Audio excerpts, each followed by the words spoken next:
I've studied over 300 email programs for 7, 8, and 9-figure e-commerce brands while doing research for clients, or by directly working with those accounts, or by talking to people managing those accounts. And I can tell you with 100% certainty that most of what you've been told about e-marketing is wrong. And today's video is not about hacks or templates. It's about patterns I've seen across the most successful email programs in e-com. So stick around because I'm going to break down those strategies and how we can apply them to your own e-commerce business. So with that being said, let me dive right into it. So first things first, who am I? Founder of Leah Consulting, email agency for e-com brands. We work with over 100 brands at this point and generate a lot of revenue, blah, blah, blah. And this is my newsletter. Subscribe if you want. Free value every single week, very high level. And the first pattern that I've identified on those $1 million email accounts is that their sign-up forms convert insanely well, insanely high. Often, more often than not, above 10% on their sign-up forms, right? Which is crazy. Before flows, before campaigns, everything starts here. Every brand crushing email had a high converting email pop-up. For example, this is one example of one of our clients, which is insane. We have a 33% conversion rate on mobile and 60% for desktop, which is crazy high as well. And as you can see, the offer is pretty much 5% off, which is crazy as well. We're not giving a lot of margin and the conversion rate is insanely high. So if your form is converting under 5%, you're leaving serious money on the table. And this is what these top brands do. First is first, desktop and mobile have unique pop-ups with a tailored trigger. The offers have been A/B tested, right? You can do a mystery discount, free gift, dollar versus a percentage. And then you can also play around the copy and how you present the offer. And then you must A/B test that relentlessly. And this is what those brands do as well. Copy is clear and frictionless, very clear and simple, straightforward. We know more than 2 fields, right? So we just mainly want to collect the email and also the phone number. They also, which is extremely important, for the most part, those top brands collect zero-party data. For example, what are we shopping for? Simple as that. That's going to allow you to essentially tailor your welcome series and other journeys accordingly, and of course increase your conversion rates on those journeys tremendously. And then also those pop-ups exclude key pages, checkout, post-purchase, etc., etc. So this is kind of zero-party data collection from Avi right here. Forms converting at 10 to 20% plus equals explosive flow growth and then compounding back in revenue. I can guarantee you that. So if you can, for example, if you're able to double the sign-up rate of your pop-up while maintaining the same conversion on your welcome series, your email revenue is gonna pretty much, in theory, double. For the most part, it's not always the case, but it's gonna really scale a lot, right? So fix your pop-up before tweaking anything else. Your entire email system depends on it. I'm not being like dramatic here. It's the real thing, okay? Sign-up forms are extremely important. Okay, second pattern is that they send more than you think. At least 3 times a week for the most part, okay? Most underperforming brands send once a week. I wonder why the results flatline. Top brands, they email 3 to 4 times a week minimum with purpose, keyword right there, okay? They have mastered volume plus quality. Their emails are great. And they also have a kind of defined cadence as well, which is really important. Here's how they do it. They balance educational plus product plus promotional emails. They stick to a weekly rhythm. It could be Monday, Wednesday, and Friday, for example, or whatever suits your brand best. And they keep their emails schemable and CTA driven. So very simple for the most part. Like their emails they look great, but they just don't have a bunch of things essentially crammed together. It's like clean and just overall very easy to navigate on mobile devices. They also segment their email list. Could be engaged through engaged segments or prospects, one-time buyers, VIPs, or churn customers as well, etc. They use segmentation. That way, they just don't blast the entire email list every time they send an email and destroy their essentially send reputation and deliverability as well. And they also A/B test religiously, but this is something I'm going to cover later. For most brands, and it's pretty much probably the case for you as well, volume is not the problem, irrelevance is. These brands stay relevant and visible. If the content you send is amazing and people love it and you bring value to the table, I can guarantee you can send 4, 5, even 6, even 7 emails a week and people are gonna love it. But that's why having great content is so important, because It allows you to increase your email frequency and thus increase email revenue for the most part and stay top of mind more than your competitors, essentially, right? So volume is really important here. And again, top brands have high frequency sending when it comes to their email campaigns. Moving on, we've got a pattern number 3, which is their flows print money while they sleep, okay? So every brand making millions from email has a world-class automations, no default flows that look like crap, no set up forget.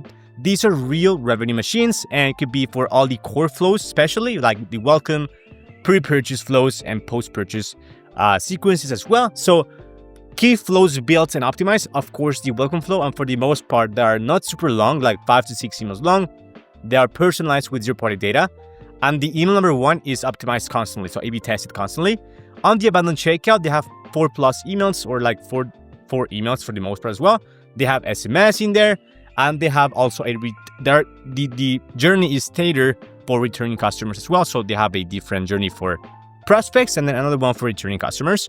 And then post-purchase, they have education, upsells, cross-sell support as well, and product adoption on the post-purchase sequence. And then, of course, they've got a solid win-back sequence, split by purchase count and churn risk as well, if you have a subscription model with your brand. So they don't treat flows like an afterthought. They treat them like sales reps working 24/7, okay? And also the post-purchase sequence is so underutilized by many brands.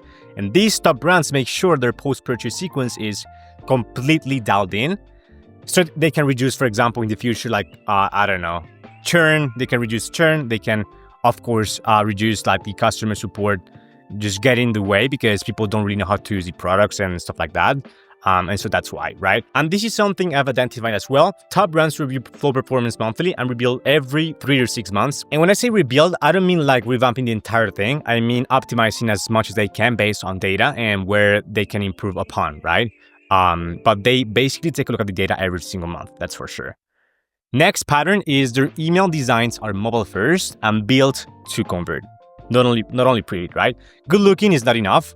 Top brands build designs for mobile performance and conversions. It could be graphic based or it could be text based, like this one, for example, as well. What they do, they prioritize above default clarity. So headline offers CTA above default. So it's very simple to understand what the email is about within the first 3 seconds. They use white space and stacking for easier scrolling for mobile. They mix text-based and images for balance and deliverability. So as you can see here, for example, and text-based are a great pattern interrupt, and they just, of course, have typically a better inbox placement as well because it's no images, it's just text, right?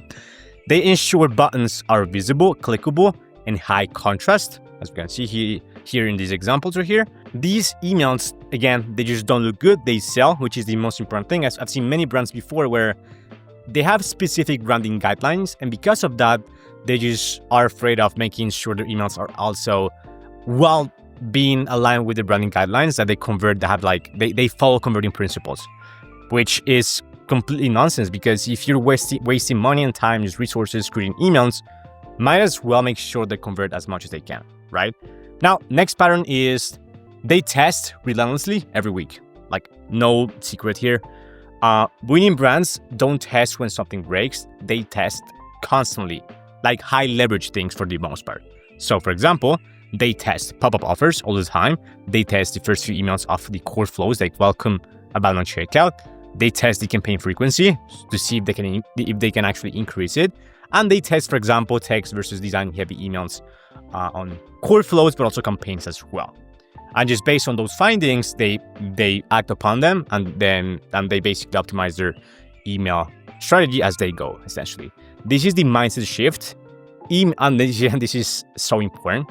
Email is not an art, it's an optimization engine. And I've seen many email marketers like talk about email like as if it is an art, and I don't know, you create amazing, beautiful emails and that's all that matters and all that.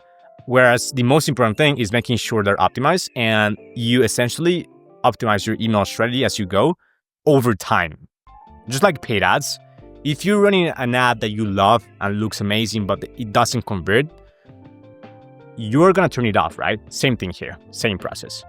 Next, they have the rock solid foundation. And this is probably the most important thing, the most important factor of it all, I'm gonna be honest with you, like sometimes I take credit for amazing email performance, but this is the brand I work with that have amazing product and just overall amazing foundations. And it just makes everything way, way, way easier. When a brand has a great product and high converting traffic, everything is super easy, right? You don't need to be a super email expert to have amazing results, to be honest with you. Because here's what most email marketers will not admit that I'm doing right now is that email is not doing all the heavy lifting.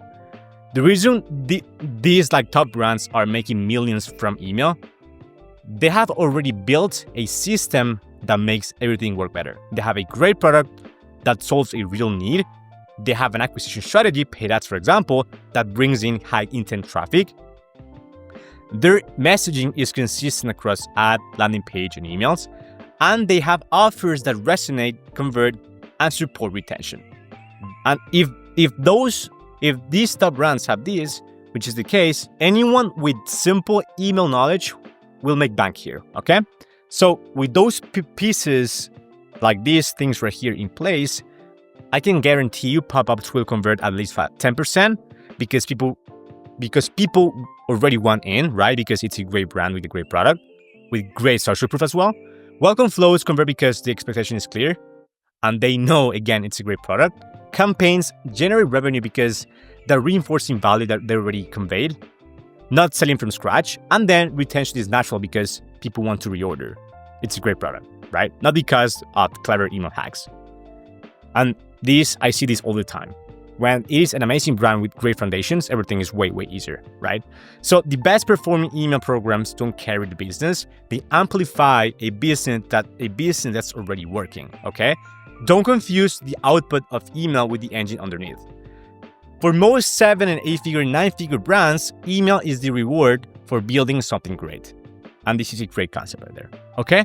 So to recap here, these are the core patterns I've seen across top brands and Klaviyo accounts is, again, forms that convert at least 5 to 10%, at least. They send at least 3 times a week with purpose and structure. Their flows are optimized around customer behavior and data. So for example, zero-party data. Their campaigns run like a content system, not a promo tool, right? Emails are designed for mobile conversions. The retention strategy is aligned with traffic and product. And they're continuously testing all the time, which leads to better performance, which leads to more revenue. All right. So if you found value in this video right here, please consider subscribing to my free newsletter where I share 3 times a week great value and just things that I just don't share anywhere else when it comes to what's working in the email and SMS marketing space right now. Finally, if you're an e-commerce brand doing over 50K per month right now, you want a high-performing email marketing team to handle retention marketing and scale retention metrics, then I would love to speak to you. Feel free to use my calendar link below and just basically book it under through. We can go over your Klaviyo account and put together a specific plan of attack and audit and see if we can collaborate together. So yeah, with that being said, thanks so much for watching and I'll see you in the next one. Bye-bye.